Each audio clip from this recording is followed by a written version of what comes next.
நம்மளால ஒரு 5 மினிட்ஸ் ஆட முடியும்னு சொன்னா ஆடுவோம், 10 மினிட்ஸ் ஆடுவோம். ஆனா இப்ப நம்ம சொல்ல போற கதையில 1 மணி நேரம் 2 மணி நேரம் இல்லைங்க, 1 வாரம் தொடர்ந்து ஆடி இருக்காங்க. என்னன்னு சொல்றேன், மறக்காம சேனல் சப்ஸ்கிரைப் பண்ணி வச்சுட்டு பாருங்க.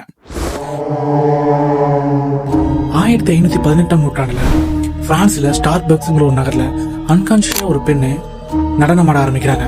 ஃபர்ஸ்ட் அவங்க எல்லாரும் பார்த்து இந்த பெண் நார்மலா ஆடிட்டு இருக்காங்கன்னு சொல்லி தான் நினைக்கிறாங்க. 1 மணி நேரம் ஆகுது, 2 மணி நேரம் ஆகுது, அவங்க நடனத்தை நிப்பாட்டவே இல்லை. அதுக்கப்புறம் ஒரு நாள் ஆகுது, ஒரு 10 பேர் கூட சேர்ந்து போய் ஆடுறாங்க. 2 நாள் ஆகுது, ஒரு 30 பேர் கூட சேர்ந்து போய் ஆடுறாங்க. இதே போல ஒரு வாரத்துல அந்த இருக்கிற கிராமத்துல இருக்கிற 400 பேரும் அன்கான்சியஸா டான்ஸ் ஆட ஆரம்பிக்கிறாங்க. நான் ஸ்டாப்பா டான்ஸ் ஆட ஆரம்பிக்கிறாங்க. அதுல சிலர் என்ன ஆகுறாங்கன்னா, டான்ஸ் ஆடி ஆடி ஹார்ட் பீட் நின்று இறந்து போறாங்க. இதை கவனிச்ச அந்த அரசாங்கம் என்ன பண்றாங்கன்னா, இவங்க என்கரேஜ் பண்ற மாதிரி நம்ம பண்ணோம்னா கண்டிப்பா இவங்க ஸ்டாப் பண்ணுவாங்கன்னு நினைச்சு இசைக்கலைஞர்களையும் இசையும் ஒழிக்க ஆரம்பிக்கிறாங்க. அந்த பாட்டு சவுண்டு கேட்க கேட்க அவங்க எச்சா நடனமாடி மயங்கி விழுந்து இறந்தும் போறாங்க. கவர்மெண்ட் பண்ண தப்பு, இதான் மிகப்பெரிய தப்புன்னு நினைச்சாங்க. அந்த பத்திரிகையாளர் எழுத ஆரம்பிச்சாங்க. 400க்கும் மேற்பட்ட நபர்கள் நடனமாடியே இறந்து போறாங்க. இது வெறும் நோயா இல்ல ஒரு சாபமான இன்ன வரையும் ஒரு கேள்விக்குறியாதான் இருக்கு. நீங்க இந்த கேஸை பத்தி நினைக்கிறீங்க? மறக்காம கமெண்ட்ஸ்ல கமெண்ட் பண்ணுங்க.